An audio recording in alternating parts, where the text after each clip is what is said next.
je m'appelle donc Mariam Fazlaï, je suis praticienne en médecine ayurvédique, praticienne et enseignante en Ayurveda, en yoga et en Reiki.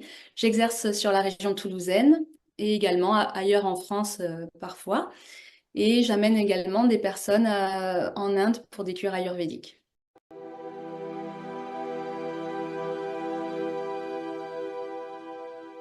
Oui, alors c'est vrai que l'Ayurveda, finalement, est souvent connu à travers les massages à l'huile ou des tisanes, et peu de gens savent qu'il y a en fait tout un système de médecine derrière. Et c'est en fait le système de médecine le plus ancien connu au monde aujourd'hui, qui est né sur les terres indo-népalo-pakistanaises actuelles. Il y a donc 5000 ans, en tout cas 5000 ans de tradition écrite, on parle de 10 000 ans de tradition orale potentiellement. Et cette médecine se base sur plusieurs philosophies. L'une d'entre elles, qui s'appelle Sankhya, explique, pour faire très simple, que tout notre univers, macrocosme, microcosme, est composé de 5 éléments. L'espace, l'air, le feu, l'eau et la terre. Et ces 5 éléments, si on observe leur synergie, en tout cas, c'est ce que faisaient les grands sages à l'époque, qui avaient du temps, qui n'avaient pas les réseaux sociaux, et donc qui observaient la nature, ont pu déterminer que ces 5 éléments donc, avaient une interaction et on pouvait les regrouper en 3 bioénergies, 3 principes de fonction, ce que les Grecs, peu de temps plus tard, ont appelé les humeurs. En sanskrit, on appelle ça des doshas. Il y a Vata, Pitta et Kapha, ou Kapha si on prononce correctement en sanskrit. Vata, c'est le regroupement de l'air et de l'espace. C'est le principe du mouvement. C'est quelque chose de froid, de léger, de mobile, de subtil, d'irrégulier, de sec. Et en gros, c'est l'énergie de catabolisme, donc quelque chose en destruction, dégénérescence, amoindrissement. Ensuite, on a donc Pitta, feu et eau. C'est le principe de métabolisme, de transformation. Feu et eau, donc quelque chose de plus chaud, de plus liquide, de plus onctueux, qui se répand facilement, de plus tranchant, pénétrant et plus aigre, acide. Et enfin, Kapha dosha, terre et eau, c'est le principe de nutrition, de cohésion, c'est l'anabolisme, donc l'expansion, l'augmentation. Donc terre et eau, quelque chose de plus frais, de plus dense, de plus lourd, de plus fiable, de plus stable, de plus doux, de plus sucré.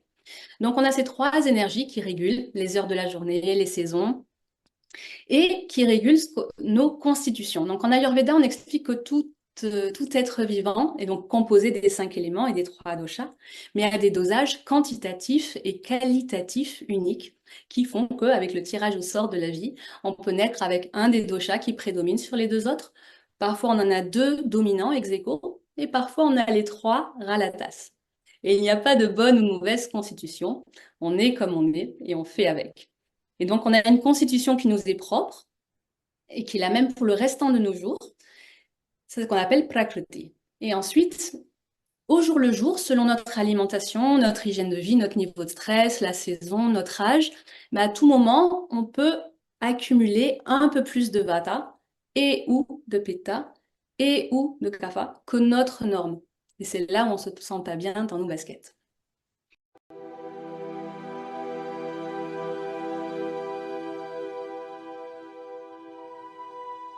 Alors, les outils et les techniques qu'on utilise pour déterminer la constitution, ils sont sur 3 piliers. En fait, il y a d'abord l'observation. Voilà, on va observer la personne attentivement, observer sa corpulence, la densité de ses os, la forme du visage, la couleur des cheveux, la couleur des yeux.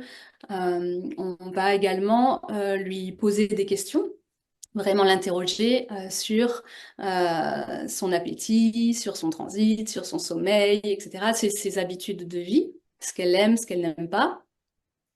Et enfin, il y a la partie auscultation, toucher, prise de conscience et surtout le diagnostic ultime, c'est la prise du pouls. Et c'est là où on va pouvoir lire dans le pouls, Prakruti et Vikruti, constitution donc de naissance, constitution actuelle, également comment se comportent les doshas dans les organes, les tissus, etc. On peut lire vraiment beaucoup de choses dans le pouls. Mais ça, c'est vraiment le diagnostic ultime.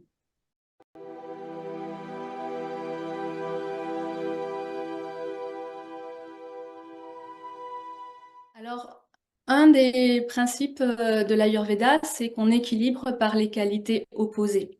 C'est-à-dire que bah, si on a un excès de chaud, on va amener du froid. S'il y a un excès de sec, on va amener de l'onctueux.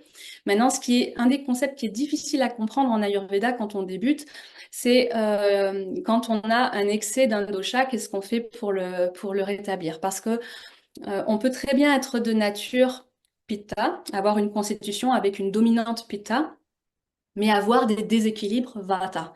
Parce que toute notre vie, on aura déménagé 19 fois, beaucoup pris l'avion, on mange jamais aux mêmes heures, on se couche jamais aux mêmes heures, on consomme des stimulants de type thé, café ou tabac tous les jours, beaucoup d'écrans, 56 onglets ouverts sur l'ordinateur.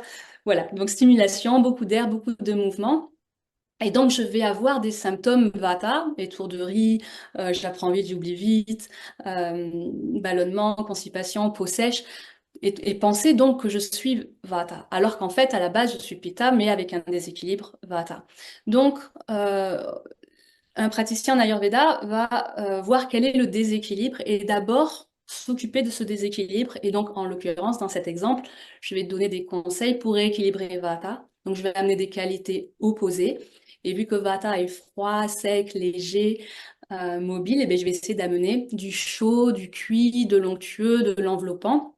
Donc, ça, en alimentation, mais ça peut être dans l'hygiène de vie, avoir voilà, plus d'ancrage, des exercices de respiration, des techniques de yoga, par exemple, qui vont aider à la poser, l'ancrer, l'envelopper.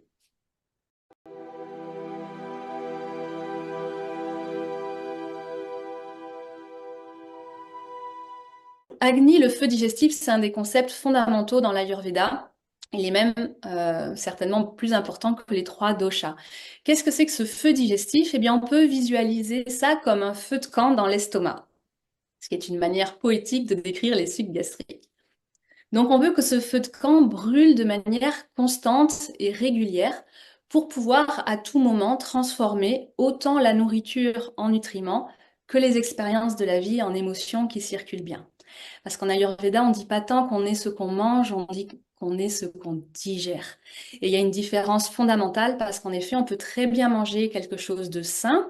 Et quand je dis sain, du coup, ça veut dire sain pour moi, mon âge, ma constitution, la saison. Si je le digère pas pour X ou Y raison, soit parce que je mange vite vite à l'arrache entre deux rendez-vous, ou en train de regarder les infos qui m'affligent, ou en train de m'embrouiller avec chéri chéri, eh bien, paf, ça ne passe pas. Et donc, ça va être mal transformé. C'est ce qu'on appelle en main les toxines métaboliques qui vont du coup mal nourrir mes tissus et envoyer leur lot de déchets partout où il y a des petits maillons faibles, que ce soit mon tissu lymphatique, sanguin, musculaire, osseux, nerveux. Donc, il est fondamental dans l'Ayurveda d'avoir un bon agni, un bon feu digestif, parce qu'encore une fois, il va jouer sur la santé à la fois de mon corps, mais également de mes pensées, voilà, du mental, des émotions. Euh, donc, pour le choyer, c'est très important de faire attention à la sensation de faim, de la, et de la respecter. Voilà, on cherche cette sensation de faim, la vraie faim, parce qu'il y a des fausses faims, mais la vraie sensation de faim est super parce qu'elle nous indique que les sucs gastriques sont prêts à recevoir n'importe quoi, entre guillemets, ils vont pouvoir les transformer. Donc manger quand on a vraiment faim seulement, c'est important. Pas trop boire pendant le repas, c'est important pour pas noyer les sucs gastriques. Savoir s'arrêter à temps. Alors, comment savoir quand s'arrêter à temps? Eh bien, notre corps est extrêmement bien fait. Notre estomac nous envoie un petit renvoi, justement, durant le repas, qui nous dit stop. C'est pas forcément un rot vocalisé, mais il y a quand même une petite bulle qui remonte, hein, comme un petit OK qui arrive. Ça veut dire stop. Parce que l'estomac, c'est comme une machine à laver le linge. Ça fait un espèce de C comme ça, avec les sucs gastriques au fond, la nourriture arrive et après ça tourne comme dans une machine. Le petit renvoi dit, j'ai encore assez d'espace pour faire tourner la machine. Si je mange rien qu'une bouchée de plus, je passe en mode surcharge et là, ça tourne pas très bien et ça stagne. Et c'est là qu'on se sent lourd, fatigué après le repas.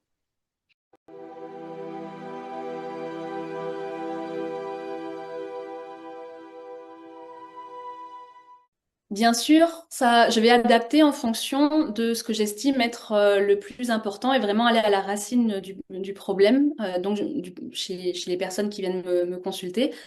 Donc, je peux soit leur proposer des massages, et en particulier si on reprend l'exemple de quelqu'un qui est très Vata, avec un déséquilibre Vata élevé, lui, le massage à l'huile chaude va pouvoir lui permettre de se poser, d'être ancré, d'être enveloppé et d'amener cette chaleur dont cette personne a besoin. Maintenant, il y a aussi des techniques bien spécifiques. Si par exemple une personne souffre d'hernie discale, on a en médecine ayurvédique un soin qui s'appelle Basti, où je vais préparer une pâte à pain qui va servir comme puits pour que je vais poser dans le dos, on va dire par exemple voilà, dans le bas du dos, euh, et remplir ce puits d'huile chaude médicamentée, donc d'huile chaude infusée avec des plantes médicinales. On va laisser poser une trentaine de minutes. Et voilà, et qu'on peut renouveler quelques fois, mais c'est impressionnant vraiment l'effet que ça a, puisque ça vient soulager, apaiser, traiter le problème vraiment en local, à la source. Donc, il peut y avoir des techniques comme ça ou des cataplasmes de plantes. Il y a des soins comme le soin Shirodhara, qui est le soin où on laisse couler un filet d'huile chaude sur le front pendant entre 20 et 30 minutes. Là aussi, c'est une huile à base de sésame, souvent infusée avec des plantes médicinales qui sont très bonnes pour le système cognitif. Et ça, c'est vraiment très, très bien pour des soucis de type d'insomnie, d'anxiété profonde, dégénérescence du système nerveux, que ce soit aussi des problèmes de mémoire, et voire même Alzheimer, Parkinson. Il y a, ça, c'est un soin qui est très puissant. Et puis des soins énergétiques. Donc, je suis maître de Reiki, mais il y a également le soin Marma dans la médecine ayurvédique, qui est l'équivalent de l'acupuncture. C'est de la digipuncture, donc on appuie sur ces points vitaux, sur le visage, sur le corps, avec les doigts. Et ça vient là aussi travailler sur le plan physique, mais aussi sur des plans plus subtils. Euh, voilà, c'est à peu près voilà, l'étendue des soins.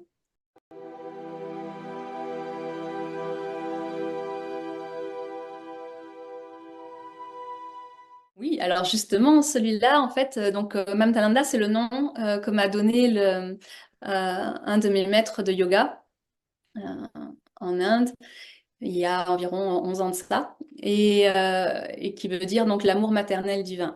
Et c'est vrai qu'au fil des années de pratique, j'ai accumulé pas mal de techniques, que ce soit le Reiki, le Marma, le massage baleiné, le massage Thai, etc. Et il se trouve qu'ils sont tous issus de la médecine ayurvédique. Et je me suis rendu compte aussi au fil des années de pratique que il y a voilà, toutes ces techniques ont des protocoles qui me plaisent énormément et que je respecte toujours au plus proche de la tradition. Et il y a des moments où, au fil du temps, je me suis rendu compte que j'avais envie parfois de mélanger certaines des techniques. Et donc, on peut dire que le soin Mamtananda, c'est un soin qui va me laisser cette liberté de vraiment dialoguer avec le corps de la personne et peut-être au sein d'une même séance mélanger du Reiki, du Marma ou d'autres techniques que j'ai apprises dans le passé.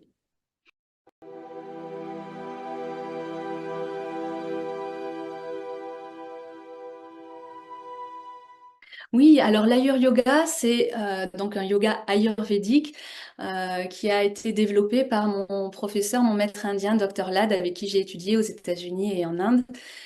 Et donc, en fait, donc pratiquer le yoga avec des lentilles ayurvédiques, ça veut dire qu'on va pratiquer le yoga en fonction, bien sûr, si c'est pour soi, eh bien, on va faire en fonction justement de nos déséquilibres, de notre vikruti ou de notre prakruti. Mais quand on est, par exemple, là dans un cours collectif, quand j'enseigne le yoga, je vais adapter la séance en fonction du jour de la semaine, du cycle lunaire, de l'heure de la journée. Donc en gros, et puis du climat, c'est-à-dire que je vais souvent faire une pratique plus dynamique en journée, plus calme le soir pour pas surstimuler le système nerveux et pouvoir dormir plus tranquillement. Après, ne pas être surstimulé. Et voilà, s'il y a un temps humide, ben, je vais faire des pratiques de respiration, des pranayama et des postures qui vont être plus chauffantes, plus asséchantes pour éviter que l'excès de flegme, de mucus qui se forme puisse dégénérer en rhume, par exemple. Donc voilà, donc, et je vais enseigner, par exemple, traditionnellement, les jours de nouvelle lune et pleine lune, par exemple, c'est des jours où on ne veut pas pratiquer de manière intense, où on veut une pratique plus introspective.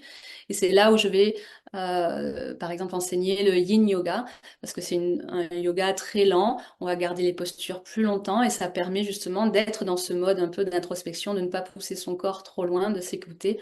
Euh, donc voilà, ça c'est une manière de pratiquer l'Ayur Yoga.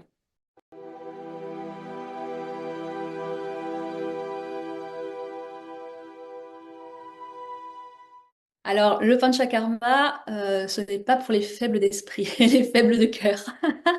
La cure ayurvédique panchakarma, traditionnellement, c'est une cure qui permet d'enlever de manière assez drastique l'excès des trois doshas à la source.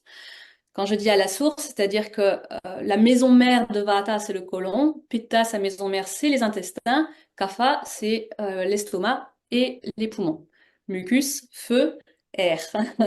Et donc, on va faire des purges pour éradiquer l'excès, les éventuels excès des doshas à la source.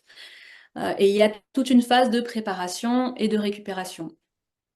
Dans l'ancien temps, donc je pense qu'il y a certains millénaires, quand la Terre n'était certainement pas aussi polluée qu'aujourd'hui, un panchakarma, c'était quelque chose qu'on recommandait tous les 7 ans pour être en harmonie avec ce cycle naturel où tout le corps se régénère tous les 7 ans.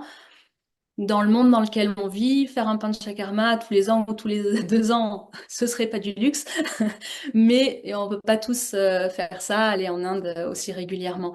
Mais en tout cas, les bienfaits sont incroyables, autant au niveau de la prévention des maladies que dans le soin. Moi, souvent, je recommande les panchakarma pour des personnes qui souffrent de pathologies assez lourdes, parce que ce qu'on peut faire, nous, en Occident, avec l'Ayurveda, c'est des techniques qu'on appelle shamana, donc de pacification.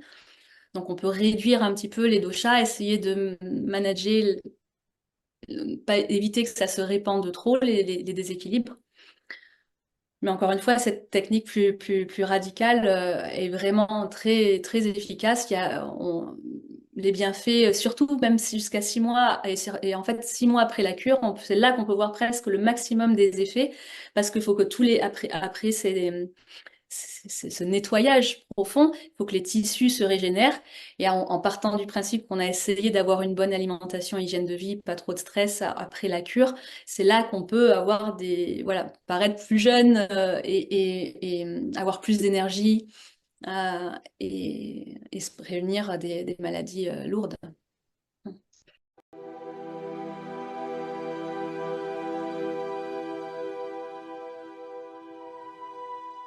Alors les émotions, on les prend bien sûr en compte en Ayurveda.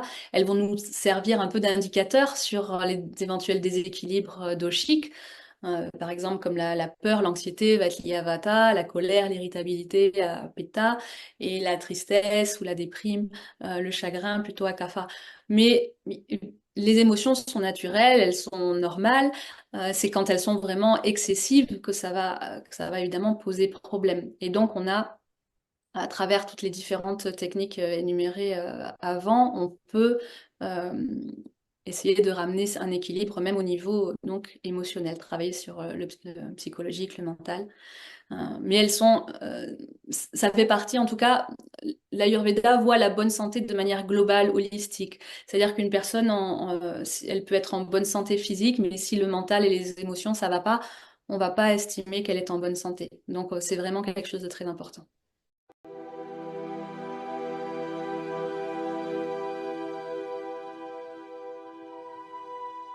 Alors, ça permet en fait l'Ayurveda de mieux se comprendre à travers le fait de s'écouter. Voilà, moi je dis toujours aux gens, si vous prenez le temps d'écouter justement votre faim, d'écouter vos réflexes naturels, euh, on arrive à mieux se comprendre et mieux évaluer pourquoi on a mal, enfin voilà les différentes douleurs qu'on peut avoir, euh, on comprend mieux les liens. Donc c'est à travers le respect de soi, de ces cycles.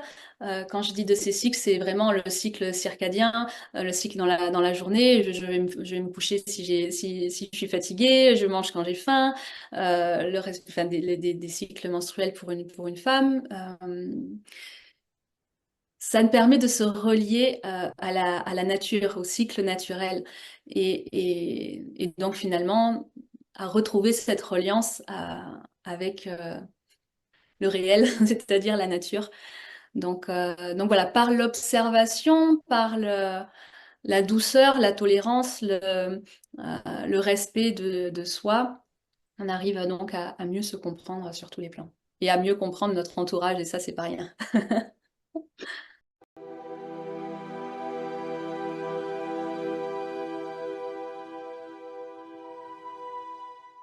La spiritualité, elle est omniprésente dans l'Ayurveda. Mais alors attention, ça veut pas, j'entends pas par là qu'il faut absolument croire en quelque chose pour faire de l'Ayurveda. L'Ayurveda n'est pas relié à aucune religion, même si le bouddhisme a fait partie des philosophies qu'a intégré l'Ayurveda au fil du temps. Mais il n'y a pas d'association à l'hindouisme. Après, comme c'est né en Inde, forcément, après, ça a coloré peut-être un petit peu. Mais au fond, c'est une science védique. Qu'est-ce que ça veut dire, science védique? Tout comme le yoga, le jyotish, l'astrologie védique, le Vastu Shastra, qui est l'équivalent du feng shui indien. Tout ça, ce sont des sciences cousines des Védas.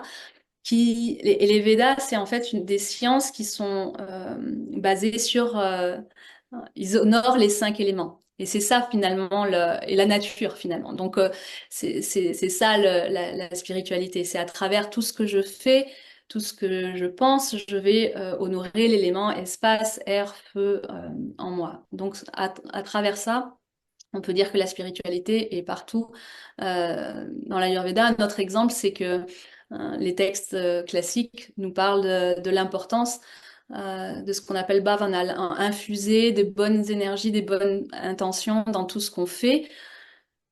En particulier, par exemple, pour des praticiens, pour ceux qui, dans les anciens temps, allaient récolter les plantes médicinales eux-mêmes en forêt ou autre, très bien, il fallait que ce soit à un tel moment du cycle lunaire, à tel moment de la journée, qu'ils portent tel vêtement, qu'ils coupent les plantes en faisant face à telle direction, en répétant certains mantras, en essayant d'avoir des bonnes pensées.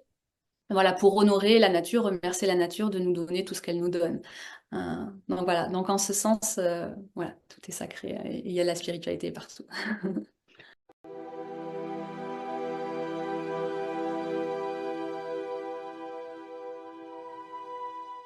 Alors, l'Ayurveda a beau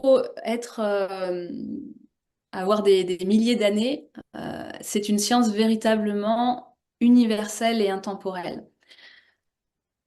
Ce qui est magnifique, moi c'est ce qui m'a beaucoup attiré avec l'Ayurveda, c'est que c'est pas du tout dogmatique et puis que justement ce ne sont que des principes de bon sens. Et tout ce qu'elle préconise peut être autant applicable en Inde qu'au fin fond du Zimbabwe, du Yukon, au fin fond du Canada ou en République tchèque, et autant valable il y a 6000 ans qu'aujourd'hui. Euh, et, et elle est vraiment, je pense, nécessaire, surtout dans notre monde actuel, parce que justement, elle nous invite à revenir à l'essentiel, à revenir aux sources, à revenir à la nature, à la sagesse de la nature, à la sagesse de notre corps qui est extrêmement bien fait, encore une fois, et qui ne cherche qu'à être en bonne santé, à s'auto-guérir. Et nos déséquilibres, nos maladies, elles viennent du fait qu'on ne l'écoute pas. Je pense que c'est voilà, essentiel de revenir aux fondamentaux que propose l'Ayurveda.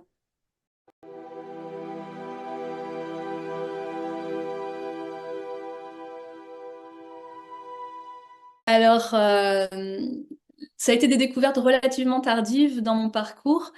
J'ai d'abord découvert le yoga euh, il y a à peu près une quinzaine d'années, on va dire 15, oui, 15, entre 15 et 20 ans. Et, mais au début, le yoga, ça me parlait pas trop. Je trouvais que c'était que de la gym. Je voyais pas l'intérêt. Jusqu'au jour où j'ai eu une prof qui, elle, avait quelque chose de plus profond à transmettre Et un jour, elle a chanté un mantra et je me suis retrouvée en larmes. Et là, j'ai fait, mais qu'est-ce que c'est que ce truc? Et donc, j'ai voulu aller creuser. Et c'est là où je suis allée en Inde pour faire une retraite yoga, méditation. Je voulais vraiment découvrir ce qu'était réellement le yoga. Et il se trouve que j'ai fait cette retraite dans un centre ayurvédique. Alors, je ne connaissais pas du tout l'ayurveda, je n'avais jamais entendu parler de ça. Donc, je débarque dans ce centre pensant faire que du yoga et de la méditation. Mais comme c'était un centre ayurvédique, eh bien, il y avait des médecins, des consultations tous les jours, des soins. Et, euh, et donc, on me demande alors quels sont vos soucis de santé. Alors, moi, je dis, oh, bah, ça va. Ah, si, j'ai des problèmes d'urticaire assez sévères. C'est vrai que tous les jours, on aurait dit qu'on me fouettait tellement j'étais lacérée de partout. Et j'avais fait tous les meilleurs dermatos, médecins. À l'époque, j'habitais aux Émirats Arabes Unis. J'avais vu tous les médecins dermatos d'Abu Dhabi, Dubaï. Les médecins comprenaient rien, j'étais allergique à rien. Et on me donnait des antihistaminiques et j'étais un zombie 24 heures sur 24. Et là, je débarque dans ce centre en Inde, on prend mon pouls, on me demande ce que je mange, à quelle heure. Et moi, très très fière de moi, je leur explique tout ce que je mange pendant que j'étais très healthy. Et là, ils me disent non, non, non, no, ma'am, no good. Very big problem, hein. Ils me disent en gros, ne mélange pas ça avec ça, mange pas ça à telle heure. Voilà, c'était pas tant de changer mon alimentation, mais plus l'association d'aliments qui allait pas, ou le timing. Eh ben là, l'urticaire, il est parti tout seul, quasi instantanément, alors que ça faisait des années que je luttais contre ça. Donc là, j'ai fait, c'est quoi ce truc et c'était où toute ma vie? Et en gros, à partir de ce moment-là, j'ai dit, je lâche toute ma vie d'avant et je dédie le restant de mes jours à étudier ça.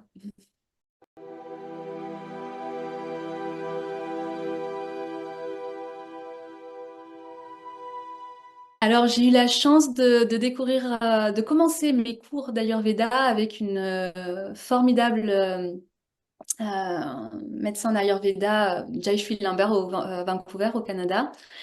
Et, et c'est elle qui m'a dit, en prenant mon pouls justement, elle me dit, Mariam, l'Ayurveda, c'est en toi, il faut que tu ailles étudier avec le meilleur. Le meilleur, c'est Dr. Lad, donc ce maître indien avec qui j'ai étudié aux États-Unis et en Inde.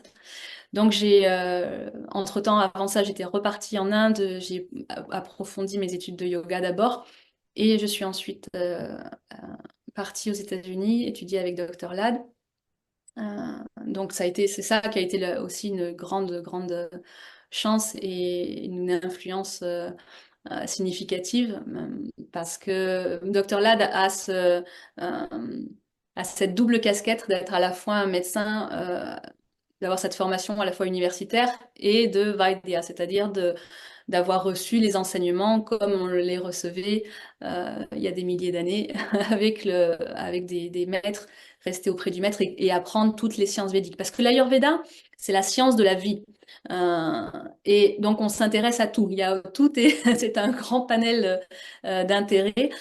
Du coup, tout nous intéresse et donc il nous a transmis cette approche holistique, cette approche spirituelle, cette approche euh, humble aussi.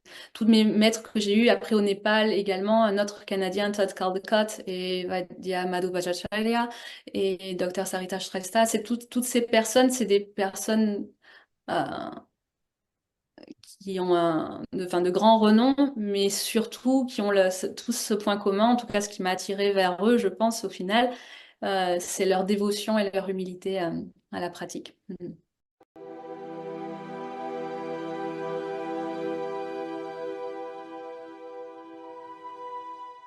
Alors justement, donc de par entre autres les voyages que je fais en Inde pour accompagner les personnes dans les cures ayurvédiques, ça me permet, ben, moi, d'approfondir mes connaissances aussi, de dialoguer avec les médecins, de parler des différentes recherches qui sont faites actuellement ou qui ont été faites dans le passé. Et puis depuis un an et demi, je me forme au Jyotish, à l'astrologie védique, qui est un complément absolument passionnant et à mes yeux essentiel pour la pratique de l'Ayurveda. Euh, donc voilà, donc d'ici 2 ans, j'espère pouvoir officiellement donner des consultations aussi en Jyotish pour améliorer encore les diagnostics et les remèdes.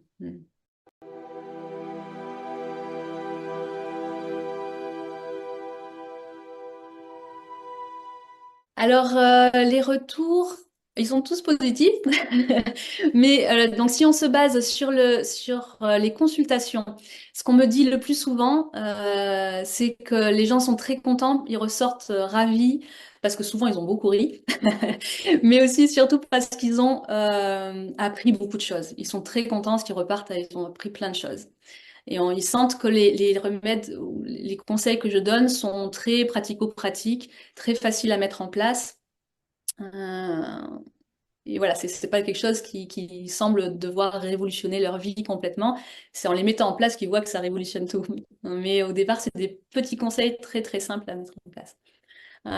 Au niveau des soins, que ce soit des massages ou des soins énergétiques, pareil, ce qu'on me dit toujours, c'est qu'il y a le fil rouge, c'est vraiment l'apaisement profond que ça apporte, le fait de se sentir profondément reposé, régénéré, inspiré et de se sentir aimé. Et pour les cours de yoga également, beaucoup de transformation, beaucoup de mieux-être, des meilleures postures, des douleurs qui s'en vont et ouais, un bien-être global, oui, significatif.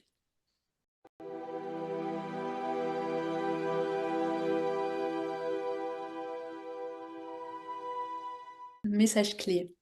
Euh, Déjà, c'est d'oublier les éventuels préjugés qu'on peut avoir sur l'Ayurveda ou toute autre science védique. C'est-à-dire qu'il n'y a pas besoin, parce que souvent je reçois des personnes en consultation, quand je leur demande ce qu'ils mangent, à quelle heure, ils disent je mange de la viande et en étant un peu honteux, alors je dis ben, moi aussi, j'en mange. Donc il n'y a pas besoin d'être végétarien, il n'y a pas besoin de regarder des films Bollywood ou quoi que ce soit pour s'intéresser à l'Ayurveda ou pour mettre en place. Voilà, il n'y a pas besoin de se mettre voilà, à tout ce qui est indien ou hindou pour se mettre à l'Ayurveda.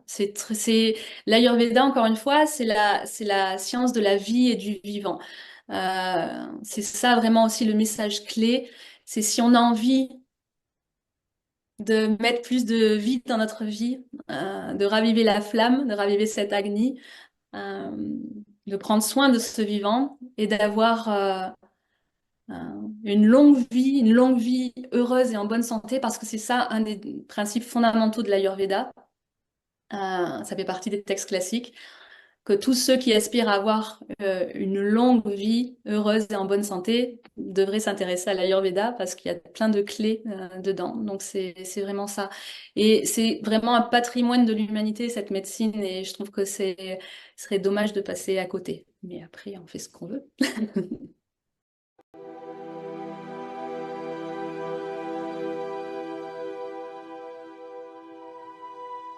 Oui, alors principalement, je dirais d'aller voir mon site web www.mamtananda-ayurveda.com. Vous trouverez tout dessus, tout ce qui est en lien avec mes prestations, le descriptif des prestations. Vous trouverez également un système de prise de rendez-vous en ligne. Vous trouverez tous les ateliers, les conférences, les formations que je donne, les informations aussi sur les séjours en Inde que j'organise. Vous pouvez vous abonner d'ailleurs depuis mon site aussi à la newsletter pour être au courant des publications des différents ateliers. C'est pas moi qui spamme les gens, j'en envoie pas beaucoup, même peut-être pas assez. Et puis, il va y avoir très bientôt aussi une plateforme en ligne pour que les gens puissent justement euh, acheter des ateliers, des formations qui nous gardent à vie avec voilà, toutes les perles de sagesse de l'Ayurveda et des autres sciences védiques.